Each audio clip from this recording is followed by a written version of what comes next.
We continue now at the top of Daf Kuf Chaf Vav Amid Beis in Meseches Bava Basra. This is Bava Basra Daf 126b. On the previous summit, the Gemara had a machlokas amoraim between Rav Papa and Rav Papi within the shita of Rava. The machlokas was, let's say you have a bechor, and the bechor within one field, he takes a portion, but he doesn't take his double portion. So according to Rav Papa, he's given up, he's relinquished his rights to the double portion in that field, but not in all of the property. But Rav Papi says no, he's actually relinquished his rights to the firstborn, to the double portion, in all of the property that is going to be inherited. And the Gemara said that the reason why Rav Papi says that is because Rav Papi holds yesh lebechor kodem chaluka. When it comes to that firstborn, those rights to that double portion, he gets that even before the division of the property, and therefore if he's given up that right in this one field, he's actually given it up in the entire property. But Rav Papa says that's not true. Ein lo lebechor kodem chaluka. He doesn't have any rights before actual division, so you can't give up something that you have no rights to just yet. And the Gemara in the previous summit said that this machlokas between Rav Papa and Rav Papa was not explicit, but it was actually inferred, because there was a case that came before Rava. The case that came before Rava was a bechor went ahead and sold all of the property, both his portion and his brother's portion. He was not supposed to do that, and so the sons of the brother, they came and they started eating dates from the property, and the buyers, they began to hit them, and the Yisomim, they said, why are you hitting us for? Not only should you not be hitting us, you also shouldn't have bought the property, because you bought it from the Bechor, the portion that really belonged to our father. And so when they came before Rava with this case, Rava said what the Bechor did was nothing. And so within what Rava said, Rav Papa and Rav Papi argued what exactly did that mean, as the Gemara now explains. Mar Savar, one master holds, that refers to Rav Papi, Lo asa klum bepalga, that when Rava said that the Bechor did nothing when he sold that property, it means he didn't do anything in terms of half of the property. Some of the sale actually went through. As the Rashbam explains, Mar Savar of Papi holds, Lo asa klum bepalga means bechelik pshituso, v'kol sheken bechelik pashat achiv. In his chelik, in his regular portion, and also obviously in the portion of his brother, he had no rights to sell any of that, because they hadn't divided, the property wasn't his yet. Avol bechelik bechora, but if Papi held within Rava that in terms of the chelik bechora, that extra portion that the Bechor gets, Yafam Machar, that part of the sale actually did go through. The yesh lo lebechor kodem chaluka, because the Bechor does have a right to that extra portion even before the division. That's what Rav Papi held. Umar Savar, but the other master held, meaning Rav Papa, he held that what did Rava mean? Bekulu, that he didn't do anything in all of it. As Rashbam says, Bekulu afilu bechelik bechora, even the selling of that extra portion of the firstborn, even that was not effective, because he has no portion. And the Gemara continues, Shalchu mitam, they sent from there, from Eretz Yisrael, Bechor shemachar kodem chaluka lo asa klum, that if a Bechor sells before division, he has done nothing. That means to say, even in the chelik bechora, alma ein lo lebechor kodem chaluka. We see that according to the Shalchu mitam, the Bechor has no rights before division to his extra portion, even to his extra portion of the firstborn. But the Gemara continues, v'hilchasa, but the halacha is, yesh lebechor kodem chaluka, that the Bechor does have rights before division. And the Rashbam says, v'hilchasa, yesh lo lebechor kodem chaluka, v'mochar o mochal, if he sold, or if he forgave it, or not al chelik echad kapashat, or let's say he took one portion as though he was not a Bechor, viter b'chol hanachasim kulan. The halacha is that he, in fact, it does relinquish his rights to the firstborn in all of the property, mishum de matana kirya rachmana, because we hold it is considered a matana, umishamesim, from the moment that the father died, umishames av, from the moment the father died, nasun lebechor, the Bechor, it's given over to the Bechor, he has those rights,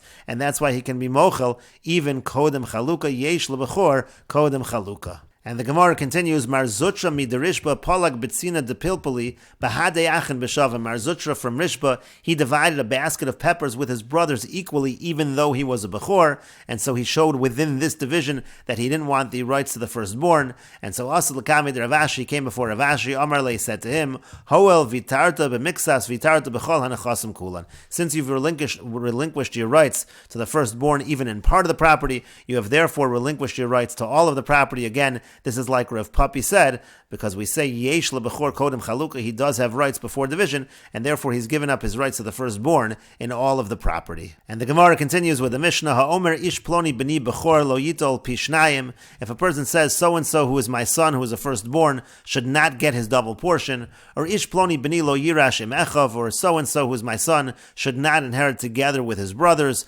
lo amar klum, he has not said anything, that brother will be able to inherit together with his other brothers, the Bechor will in fact get the double portion, portion, shehisna al masha kasa b'Torah, because in these cases, this father is trying to make a condition against what is written in the Torah, and you cannot make a condition against what is written in the Torah. And the Mishnah continues, Hamechalik nechasav levonav al piv. Let's say a person is dividing his property to his sons, and he's doing it verbally. This would be a tzavo, a shchiv meira, an instruction, a will of a shchiv meira of somebody who's on his deathbed. So ribo le'echad umiyat le'echad, if he increases the amount that goes to one particular brother and gives a little less to another brother, v'hishva lehenes ha'bechor, let's say he says that the bechor is going to get the same amount as everyone else, devar of kayam, and so that is effective. And the idea over here is, here he's not making a condition against the Torah, but he's giving it essentially as a gift. It's not b'toras Yerusha, he's distributing his property as a gift, and that is effective. However, v'mamar mishum Yerusha, but if he says that this is happening as inheritance, so that's already going against the laws of inheritance in the Torah, so lo amar klum, so then he hasn't said anything, then it is not effective. And the Mishnah continues, Kasav, if he writes, Bein betchila, bein be'emsa, bein besof, whether in the beginning, in the middle, or the end, mishum matana, that again he's doing this as a gift, devar of kayam, and then his words are effective, and the basic idea is, if he's distributing his property as a gift to his various sons in different ways, that is okay. But if he does it as Yerusha against what is written in the Torah, that is not going to be effective. And the Gemara says, Leima masnisim delok Rabbi Yehuda, let us say that our Mishnah is not following the opinion of Rabbi Yehuda.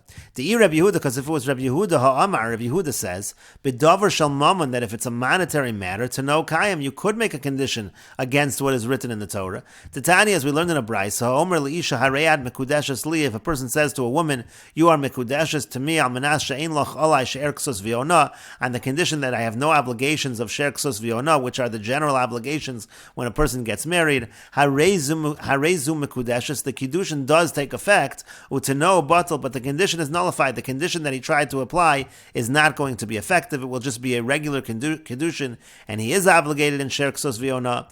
Divrei Rabbi Meir, that's the words of Rabbi Meir, that's Rabbi Meir's opinion.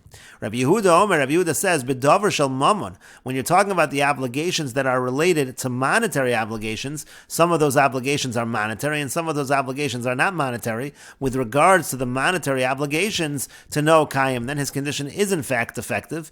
And so the Gemara is saying, Rabbi Yehuda holds Masnal Mashakasa B'Torah, by monetary obligations, the condition is effective. And it seemed like from our Mishnah, when a person is making a Tanai, also it's a monetary issue. It has to do with Yerusha. It is not an effective Tanai. That's why the Gemara is suggesting that the Mishnah does not follow Rabbi Yehuda. And the Gemara says, Afilu Tamer Rabbi Yehuda. You can even say that our Mishnah is Rabbi Yehuda. Hasam Yada V'Kamachla, because over there, she knows and she's mochel. She forgives those obligations. The wife, in this case, forgives the obligation. But over here, lo kamachal, here the person does not forgive. In other words, Rabbi Yehuda is saying, when the person makes a condition that I don't have these monetary obligations to you, to the wife, so then the wife forgives those obligations. That's why the condition takes effect. That is not true in this case of Yerusha. And the Rashbam explains, Rabbi Yehuda holds b'davar shel mamon, when it comes to something monetary, meaning she'er uksus, that refers to she'er and ksus. She'er refers to the mazon, the sustenance he provides to his wife. Ksus refers to the clothing. So those, the condition is effective, and he does not have those obligations. Aval onas tashmish, but when it comes to ona, which is the conjugal obligation, so that's mitzvah hi v'tzara degufahu, that's something that is a mitzvah and a tzar, it's a pain of the body, so that's something that the condition will not take effect. To know kayim, again, by monetary issues, there the condition will work. Ha-kiddushin, so the kiddushin is going to be a good kiddushin. V'yesh la'olav ona, she does have a claim of ona, that obligation the husband still has. Avalo sher v'ksus, but when it comes to the obligation of sustaining her and giving her garments, that he does not have. Umasnisanami shel davar mamon, who in our Mishnah also talking about something monetary, and according to Rabbi Yehuda, therefore the condition should take effect. And the Gemara said you can make a distinction. Hasam over there, when it comes to sharing ksus, kam machla, she's mochel, she forgives. Shal menas kain kibla kiddushin, because it was with that understanding that she received her kiddushin. Uvahi anod mekadesh la machlale, and she gets a certain benefit of having this kiddushin, and she's mochel, she forgives those obligations. V'kevan de kibla the kiddushin minei, since she accepted the kiddushin from him, nesratzes limchol, it shows that she agreed to be mochel, to forgive those obligations. Avalacha, but over here by Yerusha, mi mochel, is he actually, meaning the son, is he being mochel his rights to the Yerusha, to the inheritance? Mahanoi yeshlo leben sheimchol, he's not getting any benefit that he should be forgiving. V'yafal b'shashasa kaben, even if the son is quiet when he hears this, ein zu mechila, that's not considered forgiveness. De'eno rotzel hachas, if he's just quiet because he doesn't want to make his father angry, and so therefore you can make a distinction and say that our Mishnah really could follow the opinion of Rabbi Yehuda. And the Gemara continues, Amar Rav Yosef says, Amar ish ploni b'ni b'chori, who if somebody says so-and-so is my firstborn son, that's considered to be good testimony, notal pishnayim, that son will take a double portion.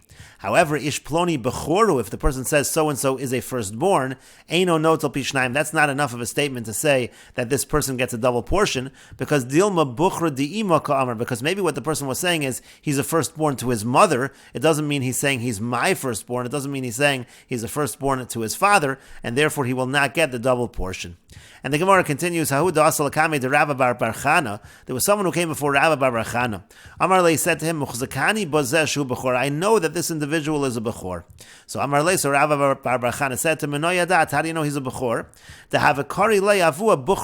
So he said to him, I know, because I heard his father call him foolish Bechor.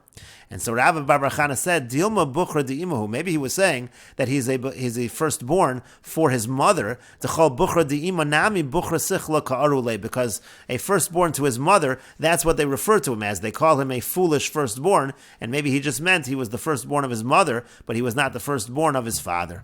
And the Gemara continues, there was somebody who came before Rabbi Chanina. Amar Lei said to him, I know this person is a Bechor. Amar Lei said to him, how do you know that?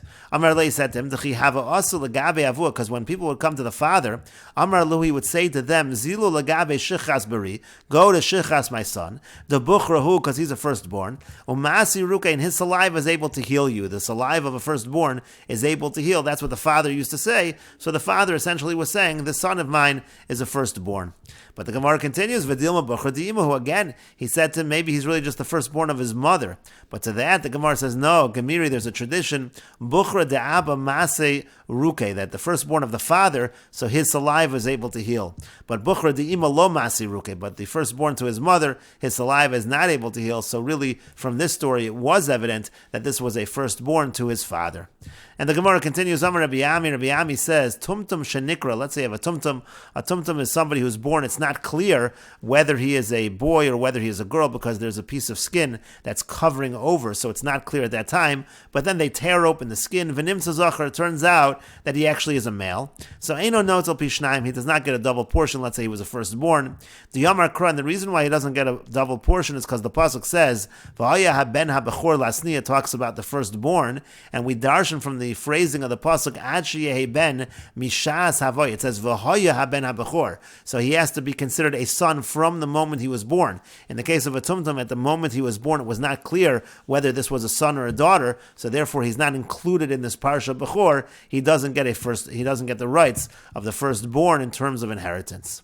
And the Gemara continues, Rav Nachman Yitzchak says, in this case of a tumtum, where the skin was torn and he turned out to be a male, Af Eino Nidon Keben Sorer Umor, he would not get judged like a rebellious son. A rebellious son, there's a parsha in the Torah about a ben Sora Mora that does not apply to an individual who at the time he was born, it's not clear that he was a son. The Yomar Kruk, because the pasuk says, Kiyeh lo'ish ben Sora Mora, it says there will be for a person a son who's rebellious. And we darshan from Kiyeh lo'ish ben, Kiyeh ad sheyehi ben mishas avoya. From the moment he was born, it has to be clear that he was a son, otherwise he's not in that parsha of ben Sora or Mora. And we will continue with this discussion in the next video on Daf Kuf Chav Zayin Amud Aleph.